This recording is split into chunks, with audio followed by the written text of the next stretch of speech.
Bonjour à toutes et à tous, aujourd'hui je vous retrouve pour une nouvelle vidéo, puisqu'aujourd'hui je vais vous faire la critique du dernier film de Drew Hancock, le film Companion. Donc comme je vous l'ai dit, c'est un film réalisé par Drew Hancock, c'est son premier film en tant que réalisateur. Il a déjà été scénariste et créateur de quelques séries il y a plusieurs années, mais c'est le premier film qu'il écrit. Récemment, il a fait partie des gagnants de la catégorie Director to Watch, donc ce sont les réalisateurs à surveiller au Festival du film international de Palm Springs, je crois que c'est l'année dernière pour le film Companion justement. Zach Cregger produit également le film.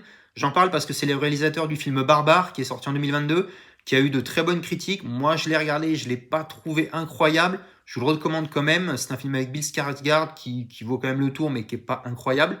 La société de production de ce film, c'est New Line Cinema, une boîte assez connue créée en 1967.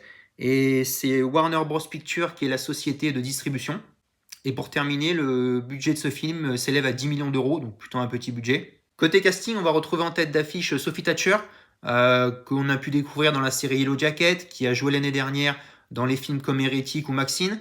Elle a des projets, elle accepte des projets plutôt intéressants, donc c'est plutôt cool pour sa carrière. Moi, c'est une actrice que j'apprécie, donc c'est plutôt bien. Dans le casting, on va également retrouver Jack Quaid, qu'on a pu voir dans The Boys, la série, ou également dans les films Scream ou encore dans le film Logan Lucky, que je vous recommande. Et pour terminer, il y a également Lucas Gage, qui est un acteur que moi j'aime beaucoup, qu'on a pu voir, que moi j'ai découvert dans la série You, mais qui a également joué dans Smile 2 l'année dernière, ou encore dans l'excellent film Assassination Nation, que je vous recommande d'aller voir. Le film commence donc sur la rencontre entre Iris, donc Sophie Thatcher, et Josh, Jack Quaid, au supermarché.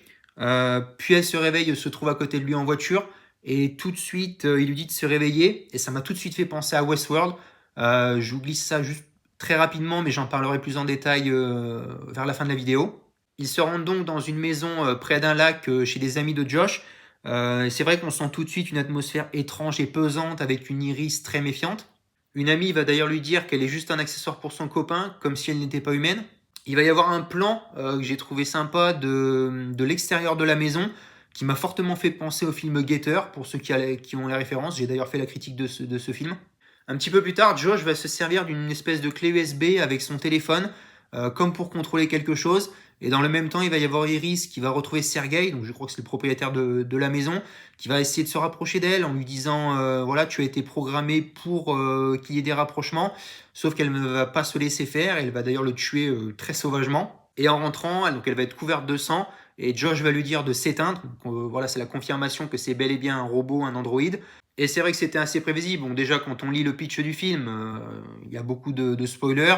Et puis même, il y avait plusieurs indices qui étaient grainés au début du film qui nous ont conduit à cette piste. Il va y avoir un flashback qui va nous montrer comment Josh a commandé et reçu donc ce personnage, comment il l'a doté de capacités d'attaque, de protection et d'intelligence très élevées. Il va y avoir quelques moments que j'ai trouvé assez drôles dans ce film, notamment quand elle arrive à s'échapper, elle passe devant le personnage de Patrick et de Ellie, et les deux ne font rien.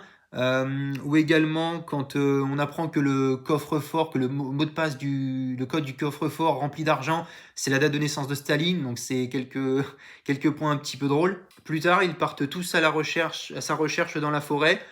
Elle va évidemment parvenir à leur échapper et à partir en voiture. D'ailleurs, on va apprendre que Patrick est également un robot. D'ailleurs, Josh va le reprogrammer après la mort de Ellie. Il va augmenter son agressivité à 100%. Il va y avoir une autre scène drôle quand Iris va discuter avec un officier de police, sauf qu'elle va lui parler exclusivement en allemand.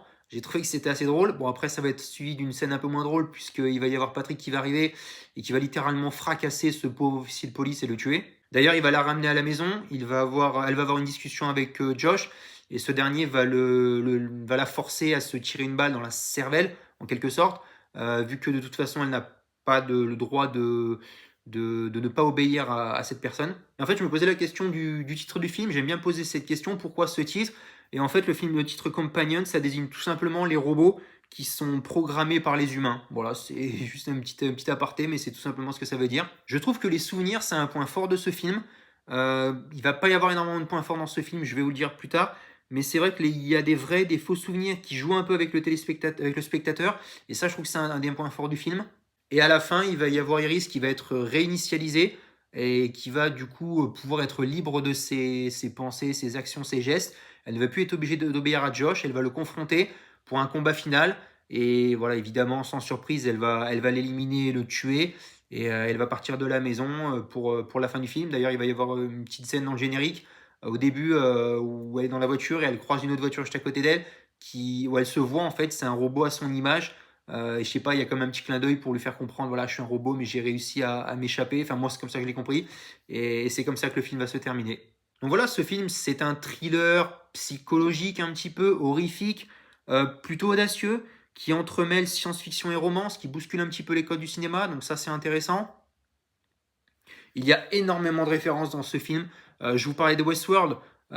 J'adore cette série, c'est une de mes séries préférées. Et j'ai tout de suite pensé à ça dès le début du film parce que la manière dont les androïdes sont allumés et éteints, puis réinitialisés par les humains, c'est exactement la même chose que dans cette série.